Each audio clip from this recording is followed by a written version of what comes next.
Hello, I'm Dr. Katherine Horton. I thought I'd make a very quick summary video in my own words, summarizing what is actually happening and what's going on, because I received quite a lot of questions from people who I've written to, who don't really understand what all this is about. And also there's quite a lot of disinformation out there. So I realized that the very first time you start to research this topic, you don't know where to start, and you get overloaded by the usual disinformation that's put out by the intelligence agencies, essentially, to muddle the field. I mean, there are other actors, but really the intelligence agencies are the biggest one. So, in a nutshell, first of all, what is happening and then why it's happening now and so on. And I'll put out FAQ later on today so that people can wrap their head around the biggest questions that people have. So in a nutshell, what we're dealing with here, and as I have to emphasize, a year ago I did not know anything about this. A year ago the only thing I knew was that I was on some sort of surveillance and harassment list. But one of the things that I didn't realize is just how extensive this list is and how many scientists have already been placed on it. It seems to be the case that certain scientists who even dared, to go out of the usual path, were blacklisted by the intelligence agencies, who seem to have taken over some sort of role of regulating every aspect of our society. This entire terrorist shenanigans is a complete lie, and the more intelligent people have worked that out a long time ago. So this entire criminals takeover started way before then, but it became spectacularly to the fore with 9/11, which as physicists can tell you, is impossible to happen the way it has been pulled off, simply because the kerosene inside the planes doesn't burn at a high enough temperature to melt the girders of a high-rise. There's just not enough energy that has been blasted into the buildings to bring them down. And the speed with which they collapsed, and the fact that when the buildings collapsed, they collapsed at free fall, also shows that actually what has happened is that the metal girders have been basically molten down at high speed with essentially special explosives that transfer a huge amount of heat. I think the best theory so far is nanothermite, perhaps combined with other things, but mostly nanothermite. So this is a special type of explosive that essentially is an incredibly extreme exothermal reaction that can melt steel in a very short amount of time, and is used in controlled demolitions. So this entire thing is what's called a psyop, so a psychological operation to then launch into other wars. But similarly, people have also shown the same thing to be true about the London bombings, that they were not what they were made out to be. And once 9/11 falls, the dominoes start falling. Essentially, that was the justification for the war in Afghanistan. Then the war in Iraq followed, and we know that the actual premise for that was based on lies and the cocked up dossier. We know that the top weapons expert, Dr. David Kelly, seems to have been publicly executed in a rather roundabout fashion. And many, many other things happened. On the fringes also, a lot of biological experts died in strange circumstances. And it just went from there. So there seems to be a general just takeover of the intelligence agencies. And by the time we're at the Paris attacks, there are so many reports that this entire thing has been fake. You just get inundated. As far as the US is concerned, they had also quite a lot of other shootings, so lone wolf shootings and many, many things. And in every single case, the more spectacular ones, and the ones which have been monetized in political terms, so to speak, I think Jim Fetzer and other people actually systematically, meticulously went through and showed that actually what it was is essentially, again, staged events, which were staged by this military intelligence complex and its sprawling conglomerate of miscellaneous, agencies. And that's basically where it started. So that was, starting in 2001 and lasts into our day. So there are also several indications that the entire thing with Joe Cox around Brexit was also psyop. and many other things. And bit by bit, researchers are going through very carefully and actually showing that this is the case. What is very interesting to see is that in the olden days, it would take maybe 30 years, and after 30 years, the documents would be released. You know, the official documents would be declassified or will be released for the public viewing. And it would take about 30 years or more, 40 years, for these things to be uncovered. These days, with individual cameras and individual researchers being able to tap into the internet and network with others, the turnaround speed of for debunking has increased significantly. So essentially, it was very interesting to see. So it took, I think, 15 years for my community, the community of physicists, to put out a paper and actually saying that from a physics point of view, 9/11 is impossible to have been pulled off the way it was said to have been pulled off. And this is just by now, I mean, after 16 years, an old hat. I mean, most of the information was already there after a couple of months for everybody to see. So what this shows is the inertia in the traditional communities. But anyway, so actual 9/11, these big terrorist events are what I would call classical terrorism events, and they have been a psyop, a false flag. You know, false flag meaning it has been staged to blame somebody else. But that's not the only terrorist event that we have seen being staged on a very large scale, because classical terrorism involving shootings and murder and explosives and that sort of stuff is only one type of terrorism that we know about. There are also financial terrorism, economic terrorism, and I would also say administrative terrorism. And all of these have been pulled off in recent years by big conglomerates working together. And because these conglomerates are steered by very few people at the top, it is quite easy to have a large scale working in sync, which in the olden days you would call a conspiracy. Now, conspiracies have been smeared by the CIA in another, tactical propaganda / psychological operation. So conspiracy theory has been put out specifically to discredit anybody who would claim a conspiracy. But as all lawyers know, conspiracies are one of the fundamental offences in criminal law. You have conspiracies to defraud, conspiracies to commit homicide, conspiracy to pervert the rule of justice. And because the key ingredient of a conspiracy is merely people working together, and people work together for everything, because achieving something on your own in a complex society is very limited. Therefore, conspiracies are not just, don't just happen, they are common everyday occurrences. In a sense, every company is a big conspiracy to produce a product for everybody's monetary benefit. But then, of course, you can have other conspiracies. So you can conspire with others to earn money by other means. And the actual distinction in our language seems to be, if it is for legitimate purposes, we call it a company. If it's for illegitimate purposes, we call it organized crime or conspiracy.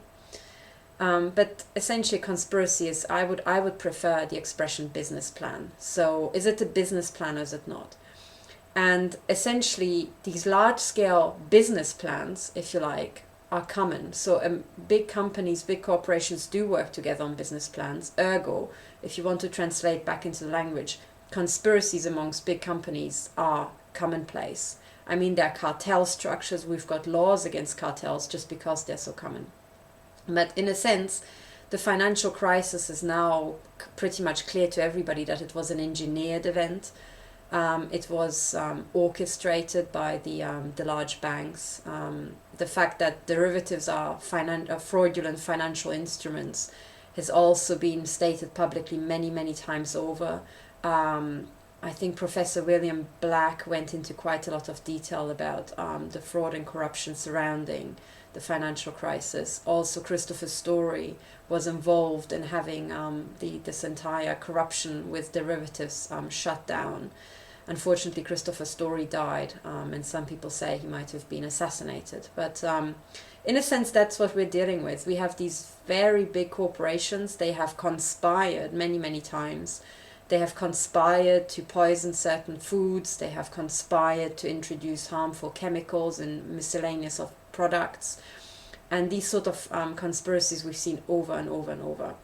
And in a sense, what we're dealing with is more and more of these conspiracies, which are essentially business plans.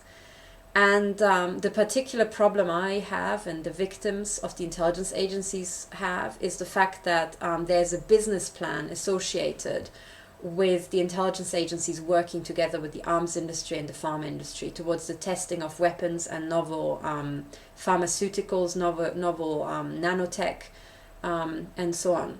And the business plan extends, as you can imagine, to universities. So what we have is the potential for a business plan of these actors working together. And as soon as you can make money, and as soon as there's a viable business plan, someone is going to realize it.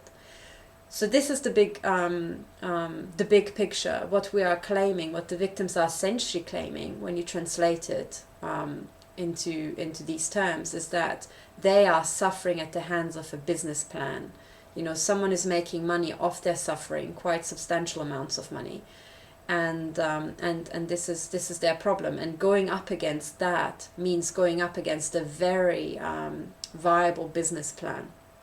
And this is why they need your help, because to actually get the victims out of the claws of this, essentially the business actors working together, if you like, the conspiracy of these people. But I really prefer to talk in terms of business because it much better reflects the money flows that underlie all this. Essentially, this has been kicked off a long time ago. So the actual testing of weapons and pharmaceuticals for money by the intelligence agency seems to have started a long time ago. So in the olden days, I would say that MK Ultra and all these projects were on the books of the government, and the corrupt cartels at the heart of government, which arise naturally, have been orchestrating this. These days, there are tentacles into private companies simply because people who worked for the government, you know, detached themselves and went private and kept their links, and because people from companies networked themselves into the government, and so on and so on. So these days, it's a big blancmange. Nevertheless, our governments are the biggest actors in this, or are pretty big actors. And if we want to stop these things, essentially what we have is by now the large-scale harvesting of human beings, of sovereign citizens, by these big business plans, by these money-making systems, you know, money-making little coordinated group actions. And if you want to have this shut down and return to sanity, then we really need to all work together, and that means all the professions. We need lawyers, we need doctors, and we need the honest people, because in a sense, what we have seen is that, just like in the financial crisis, when people didn't put a stop to it, it didn't stop by itself. It expanded, and that is because, again, there are systems analysis reasons for that. It's because a profitable system tends to expand, not to contract by itself or shut itself down, and this is a very profitable system. And that's why we have seen over the last few decades a rapid expansion. And if you're looking for evidence for this expansion, I refer you to articles in The Guardian and The Independent from 2003, which openly stated that the budget of, for example, MI5 doubled, and the headcount tripled. Now, when you have gone through the forensics and you realize that 9/11 was essentially staged, and that the London bombings were staged, and that the reason for the Iraq war was essentially concocted, you realize that the justification for the expansion of the intelligence agencies breaks down. And given that the intelligence agencies have all the information and know about all these things, that they were hoax, the real question arises of whom are they really working for, and what are they doing? And the picture that has arisen is that essentially they are in deep capture and they are working for moneyed interests, which are in a sense bigger than them. And that's the problem. So in a sense, we have now this hugely dangerous situation whereby the intelligence agencies are now working for essentially a cartel of large corporations, including the pharma industry, including the weapons industry. And essentially now, because the intelligence agencies seem to be traditionally above law enforcement, we have this, and also because the intelligence agencies managed to, I think, by a lot of the members of the judiciary, we have the situation of utter lawlessness, which is extremely scary. So we have literally thousands and thousands of people being publicly sucked into quite demonstrative, open, careless, callous human experimentation with no concern for their health and safety. This is non-consensual human experimentation on an extremely large scale. And essentially individuals are helpless, and several thousand people have already died, either because they were driven to suicide or because they died from the side effects of this human experimentation, or actually their death was part of the incentives or the objectives rather of this human experimentation. And that's essentially it. So if my colleagues are wondering why right now we have these problems, it's to do with that. It's to do with these psychological operations having been pulled off, these false flags, which then justified war action. It justified an expansion of the military intelligence complex. And the intelligence agencies themselves have used the opportunity to double. So certainly for MI5 they doubled in size, and it stands to reason that that's not just in the UK but in other countries just the same.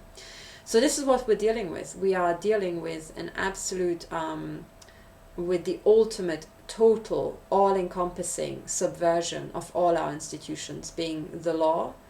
The judiciary has essentially been unilaterally declared obsolete by the intelligence agencies. My court case shows that. The utter disregard for process, for, anything, fairness, I could name so many things that have gone wrong when I try to just follow the official path. But I have to say that this is, in a sense, a world premiere, because never before has it been done quite so openly, so carelessly, so publicly. And the reason why the intelligence agencies do that in this way is because they feel hugely empowered. Essentially, their power is equivalent to that of the Gestapo during Nazi times. So essentially we're dealing with the mindset. It's basically the mindset of the Waffen-SS. And they feel they've got the right to run around and maim and mutilate any woman or child. Most of them are women and children, but not all. But they feel that they can run around and mutilate them to their heart's content. You have heard about, through the Snowden leaks, about the sprawling powers of these the digital side of the intelligence agency, so the NSA, GCHQ. They have used their programs, which have been leaked now, to essentially, as it was publicly shown, to subvert absolutely every communication channel, to essentially curate emails, to divert emails, to send emails, fake emails, to smear people, to prevent people accessing genuine websites and spoofing, as interposing spoof sites, fake sites, you name it. And you can find the Snowden leaks and you can go through all the things that there's an entire list of software packages that the intelligence agencies have developed, and I think every sane person knows that just to fight terrorists, this is utterly unwarranted. I mean, with the amount of surveillance that you have, if you cannot pick up a terrorist, you are really doing a very bad job. But this is essentially it. So, and this is where all problems essentially stem from. The utter lawlessness, the fact that, so I mentioned the financial terrorism, in addition to the real terrorism, and then there's also legal terrorism, in the sense that the legal system has been weaponized. It has been specifically set up such that justice is asymmetric. So big corporations and the government itself and these big conglomerates and big accumulations of power can lever out individuals. And this asymmetry is essentially the kiss of death to justice. And this had, many precursors. One of them was removing individual personal liability from people. So it was a key ingredient to have personal liability for lawyers, for example. And then lawyers could create entities which were mimicking the limited liability. I think these are the limited liability partnerships, and they are mimicking the limited liability of companies and so on.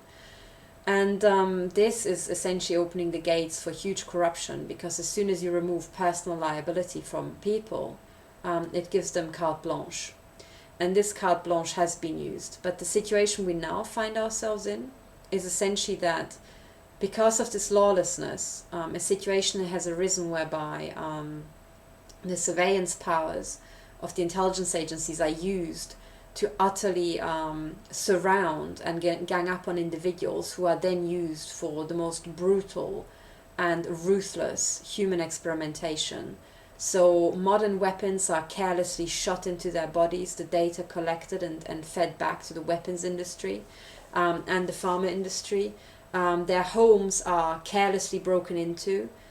We have incredibly large groups of marauding gang stalkers, which is essentially the out-of-control human intelligence network of the intelligence agencies, which seem to work for the government but also for partial contractors. So private contractors can tap into this surveillance network, but they essentially use every single tool that traditionally was that of the intelligence agencies for personal gain and for monetary gain for other systems, other companies and other structures.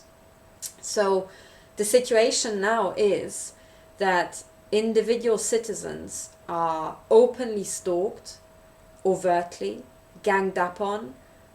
Some of them are psychologically terrorized and psychologically tortured as a result. This is operated through lists, and the intelligence agencies have been told off over and over and over for operating lists, because the fact that it keeps happening just shows you how A, how profitable it is, and B, that there's an internal culture and an internal human psychological profile that's quite characteristic for these intelligence agents, whereby they do enjoy the ganging up. They do. I'm convinced that a lot of them feel sexual arousal through sadism, voyeurism, violence, connivance, and all these things. And yes, the situation is that we have these marauding hordes, and it will take you by complete surprise, because if you're anything like me, the time since, the early 2000s has just gone by in a flash. But in terms of these structures, incredible changes have occurred. So just the single fact that MI5 has doubled, its budget has doubled, means that we have now 2 MI5s. That's what it means in classical terms. This is historically unprecedented. And given that the justification for it is null and void because it was a concoction of the intelligence agencies themselves, you can just imagine what this means, right? But it's not just that their budget doubled, it is also that their headcount tripled, as this article points out, and which means that in terms of personnel, we have 3 MI5s now. And this has essentially occurred over just a very, very few years. So what we have, if you think about the society, overall, and most people on work, then you can imagine that for an organization that is of national, it has national tentacles, so it is of national size, to suddenly triple in size means that they had to recruit the most unusual characters, and especially over very few years they had to recruit those who are available And those who are available would have partially been unemployed people. I mean, genuinely hardworking and people of high integrity, but also not just those, because this is maybe you can double your work, but if you have to triple it, it goes without saying that you would also recruit the dregs of society, you know. And this is not a class thing now. This is the dregs of society exists in the upper echelons as much as in the lowest. So this is independent. I speak this phrase, independent of income, educational level. You know, in a sense, it is just the most corrupt elements, because you either recruit people who are, you know, on the fringes of society, and are not taking part of it because of, you know, personal alienation, or you attract those people who will join in because they are attracted towards the perks this job gives, which is essentially total secrecy regardless of what you do. And this is the situation we have now. So because of the sometimes doubling, you know, of the budgets, we have these sprawling systems, and it was already questionable what worth they added to society. And these questions have in a sense been amplified. But what it seems to look like on the ground is that the intelligence agencies operate these lists. And as you can imagine, those people who are in the intelligence agencies and their favorite buddies can suggest people to be put on the list. And it is in the nature of corrupt people that they kind of, you know, rub up against people of integrity. So as soon as you've got these lists, you will find that it's people of high integrity who get put on this list by corrupt people. And this is essentially what we have. So the system has crystallized out. It seems to be the case that the people of the highest integrity, those who have the spine to speak out for the weak in society, have all been blacklisted. And because it is, you can show that I'm not making crazy allegations, takedown operations of individuals seem to have been the tools of the trade of the intelligence agencies everywhere in the world. What we have is that the people, the most valuable people in our society, those of the highest integrity, have been put through systematic takedown operations and essentially Zersetzung or disintegration campaigns. These are psychological disintegration using the Stasi methods, which are actually, you know, brand new in terms of intelligence agencies. The Stasi was around just a couple of years ago, you know. Of course, the people who worked for the Stasi, they weren't all shot in the head. They're still around. And if you give them an opportunity to use the tools of their old trade, they will. And I think this is what we're seeing now. But then, of course, the same methods have been used by all other intelligence agencies. So what we essentially have these days is these questionable practices running amok in our society. Concretely, it means that people are being ganged up on by the hum-intel, by the human intelligence networks, by the stalking networks, surveillance networks. Their flat is regularly broken into. Items are disappearing from their homes, their computers are hacked, their computer equipment is demolished. Sometimes items of worth are stolen, sometimes their cars smashed up, their cars vandalized, their flat is vandalized, their medical records are taken and used illicitly, they are given illnesses and then their medical record is is read out. They are being shot into with modern weapons. Then it's read out. Quite sophisticated military mind interference projects are being run on them against their will. And again, the results are being read out and passed back to the military intelligence complex. And this is in a sense, we have an utter lawless situation. And this situation has arisen because the intelligence agencies have lied to society. They have perjured themselves. Is that the way to pronounce the word? Perjury? You know what I mean. They've lied in court, they've lied to society, they lied to parliament over and over and over. And if you think about the fact that these people are professional saboteurs, it's not that surprising. And the fact that these organizations attract clinical psychopaths is a given, and one of the traits of clinical psychopaths is that they can lie callously. And so none of this is surprising. but once the situation has arisen, what we essentially have is a lawless, part privatized, amok running Waffen-SS, with modern weapons that are truly scary and awe-inducing. So you can imagine that a situation like that cannot be defeated by a small group in society. It will take the entirety of society. This will take doctors, lawyers, scientists, academics, journalists, housewives, normal people, disabled people, unemployed people. We all have to work together. It even will take intelligence agents themselves, and politicians, you name it. So everybody is now required to bring this under control, because the profitability of using other people is huge. That's essentially it. So this is for people to understand. This is the big picture. This is what we're dealing with, and I urge you to take what happened with the banks as a template. So they pulled off the financial crisis, but that wasn't enough. Somehow, a couple of years later, one country after another was imploded, essentially, in a what I would call a financial controlled demolition. And a lot of scams have happened. I mean, there's the scam of PPI mis-selling, and I think even the Bank of England admitted that the entire profits of the UK banking industry, what you can call profit from the retail sector, seem to have derived from PPI. I mean, PPI mis-selling, I mean, that's quite something to take in. This is a quote I remember. I'll try to turn up the actual publication from the Bank of England that says that. But ballpark, even if I got that particular reference wrong, I mean, you know what I mean, the actual, the scale of these crimes is truly staggering. And that is because the size of these systems is truly staggering.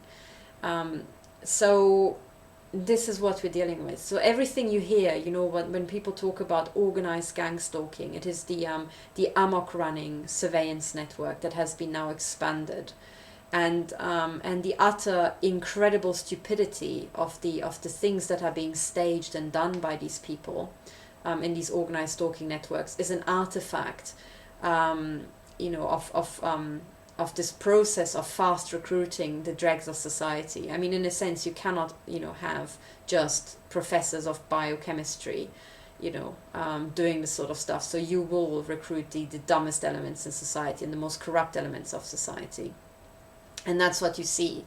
So the actual breathtaking stupidity of the things that people complain about is not a reflection of their stupidity or their madness. It is a reflection of these corrupts, fecklessness. So this is to put it into context. So this is the big picture. What we're dealing with is essentially and it's not that complicated. There are reoccurring themes. The reoccurring themes is the organized stalking, that is the big sprawling intelligence networks. Reoccurring theme is regular home break-ins. Well, that is using the fact that the intelligence agencies traditionally, had to have access to all sort of premises, and they have the tools to get it. And now they're just shipping this knowledge. They're spreading this knowledge to these utter degenerates. And the other recurring theme is also slander, smearing people with mental health issues. This has nothing to do with mental health. I mean, the scale of the victims is staggering. I mean, we don't have a mental health epidemic here, with mental patients all curiously saying the same stuff. No, what we have is an epidemic of amok running intelligence agents. And their helpers and minions and actors and informants and that sort of stuff. And then the other recurring theme is microwave weapons. That is now something that the weapons industry is quite keen on, because you can do staggering things with these weapons. Most importantly, you can actually target people inside walls, behind concrete, behind brick, and that's hugely powerful because it means that anybody can be targeted wherever they are.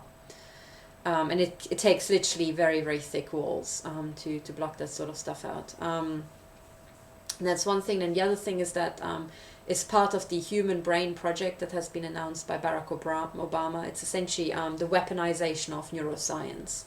and neurology. And again, it is staggering what the weapons industry managed to do there, literally with remote EEGs and remote brain interference. Again, using the fact that frequencies that can penetrate buildings can also interfere with our human brain. So this is essentially the big overview. So this is what we're dealing with, and this is why you should engage with the topic, because just like the financial stuff, it was very scary, and collateralized debt obligations sounded complicated, but in the end ended up affecting us all.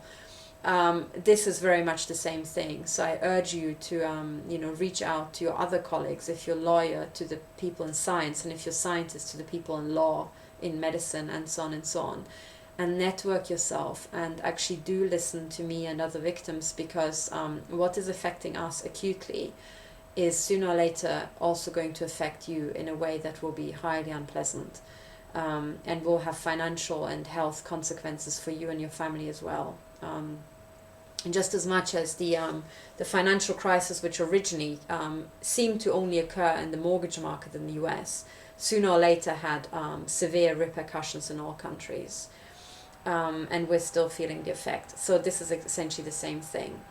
Okay, so this is the big overview.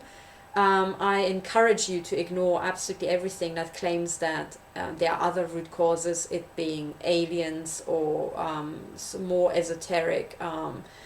This is not an interference by Satan, this is not an interference by aliens, and it's also not to do with spirits or other things.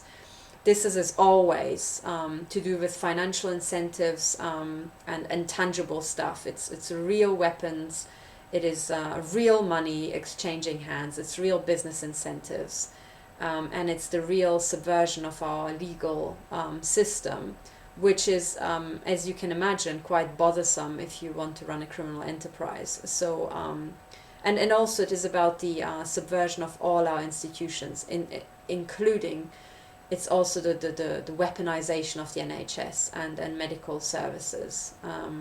And I would say that after the financial terrorism that we've seen, this is now really scary terrorism, because it's medical terrorism, neurological terrorism, psychological terrorism, and real life terrorism, in terms of vandalism, threats, death threats, murder, all packed into one.